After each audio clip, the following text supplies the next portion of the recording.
तो स्टूडेंट हम लोग इस वीडियो में कूलाम का नियम देखेंगे। कूलाम का नियम क्या होता है और इसको डायग्राम की मदद से इसकी थ्योरी कैसे लिखें, तो इन सभी चीज़ों को हम लोग इस वीडियो में क्लियर करेंगे।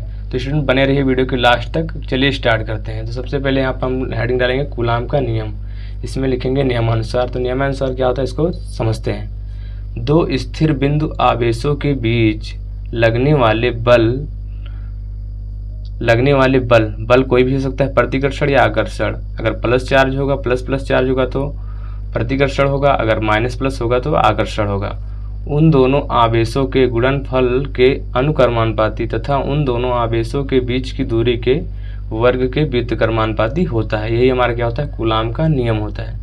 इसमें बोला क्या गया है, दो स्थिर बिंदु आवेशों के बीच लगने वाला बल। तो सबसे पहले स्टूडेंट हम लोग यहाँ पर मानते हैं दो स्थिर बिंदु आवेश। तो सबसे पहले स्थिर बिंदु आवेश हमने यहाँ पर माना, एक ए हो गया, एक हमारा ए हो गया। अभी इन दोनों आवेशों को हम लोग मिला देते हैं। इसको मानते हैं ए और इसको मानते हैं बी।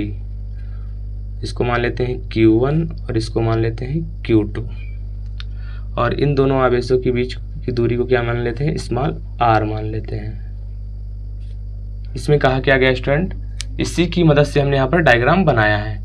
बोला गया है दो स्थिर बिंदु आवेशों के बीच, हमारे दो स्थिर बिंदु आवेश क्या हो गए, Q1 और Q2 क्या हो गए, हमारे दो स्थिर बिंदु आवेश हो गए, के बीच लगने वाले बल कोई भी हो सकता है, प्रतिकर्षण या आकर्षण। अभी हमने आपको बताया उन दोनों आवेशों के गुणनफल के अनुक्रमानुपाती होता है। जो हमारा बल होता है, ये जो हमारा आवेश है, इन दोनों आवेशों के बीच के बल के क्या होता है, अनुक्रमानुपाती होता है तथा उन दोनों आवेशों के बीच की दूरी के वर्ग क्या होता है, व्युत्क्रमानुपाती होता है। अगर स्टूडेंट आप लोग डायग्राम समझ जाते हैं तो जो थ्योरी है आप लोग इसको लिख सकते हैं डायग्राम के माध्यम से। आप लोग को इसको लिखना कैसे है तो इसको देखते हैं। लिखेंगे इस प्रकार के दो स्थिर बिंदु आवेश, हमारे दो स्थिर बिंदु आवेश हैं Q1 और Q2। तो यहाँ पर लिखेंगे कि दो स्थिर बिंदु आवेशों के बीच लगने वाला बल उन दोनों आवेशों के गुणनफल के अनुक्रमानुपाती तथा उन दोनों आवेशों के बीच की दूरी के वर्ग के व्युत्क्रमानुपाती होता है। यही हमारा क्या होता है, कूलाम का नियम होता है। अब इसका हम लोग फार्मूला निकालते हैं। तो सबसे पहले हम लोग करेंगे क्या, बोला गया है कि जो बल होता है वो अनुक्रमानुपाती होता है किसके, इन दोनों आवेशों के गुणनफल के। तो Q1 इंटू Q2, इसको मान लेते हैं हम लोग समीकरण 1। फिर क्या बोला गया था यहाँ पर कि तथा उन दोनों आवेशों के बीच की दूरी के वर्ग के व्युत्क्रमानुपाती होता है। व्युत्क्रमानुपाती जो हमारा बल होता है, इन दोनों आवेशों के बीच की दूरी के वर्ग के व्युत्क्रमानुपाती मतलब उल्टा होता है। ये इसे मानते हैं हम लोग समीकरण 2। अब यहाँ पर लिखेंगे स्टूडेंट समीकरण 1 व 2 से, समीकरण 1 व 2 से, क्योंकि स्टूडेंट यहाँ पर जो हमारा राइट साइड का दोनों जो चीज़ है बराबर है, यहाँ पर बल दोनों समान है। तो यहाँ पर हम लोग इसको इस प्रकार लिख सकते हैं, F अनुक्रमानुपाती Q1 Q2 बटे में R²। इतना लिख सकते हैं, कितना कि यहाँ पर F अनुक्रमानुपाती Q1 Q2 बटे में R², इतना लिख सकते हैं। अब यहाँ पर जब स्टूडेंट हम लोग अनुक्रमानुपाती का साइन हटाएंगे, मतलब चिन्ह हटाएंगे यहाँ पर, तो हमारा एक कांस्टेंट आ जाएगा K, और यहाँ पर हो जाएगा Q1 Q2 और बटे में हो जाएगा स्टूडेंट यहाँ पर R²। यहाँ पर आप लोग को पता होगा स्टूडेंट कि K का जो मान होता है 1/4 पाई एप्सिलॉन होता है, इतना इसका मान होता है। तो K के स्थान पर हम लोग इतना इसका मान रखते हैं यहाँ पर। तो यह बराबर हो जाएगा 1/4 पाई एप्सिलॉन Q1 Q2 बटे में R²। यही हमारा क्या होता है, कूलाम का नियम होता है। ये कूलाम का व्यंजक रूप, गणितीय व्यंजक रूप है।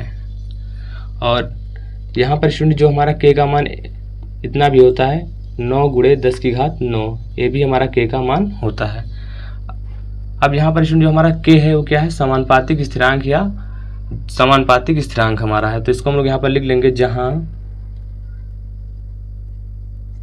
K क्या है हमारा, समानुपातिक स्थिरांक या नियतांक है, स्थिरांक है,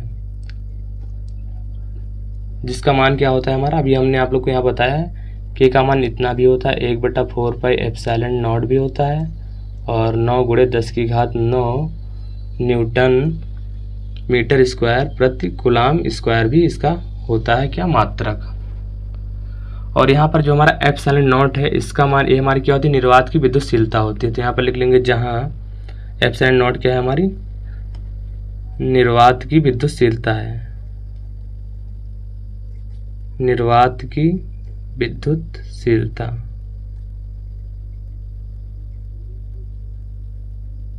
इसका मान कितना होता है, तो यहाँ पर लिखेंगे एप्सिलॉन बराबर 8.85 गुणे 10⁻⁻12 कूलाम स्क्वायर प्रति न्यूटन मीटर स्क्वायर, इसका इतना मान होता है।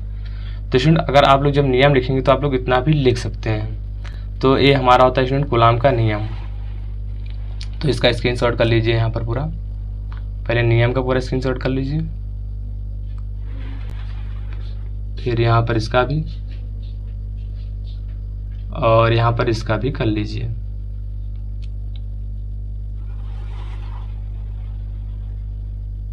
तो स्टूडेंट मैं आशा करता हूँ कि आप लोगों को कूलाम का नियम समझ में आया होगा। अगर स्टूडेंट आप लोग मेरे चैनल पर नए हैं तो चैनल को सब्सक्राइब करिए, वीडियो को लाइक करिए और कमेंट में एक प्यारा सा कमेंट छोड़ दीजिए। मिलते हैं फिर अगली वीडियो में, तब तक के लिए जय हिंद जय भारत।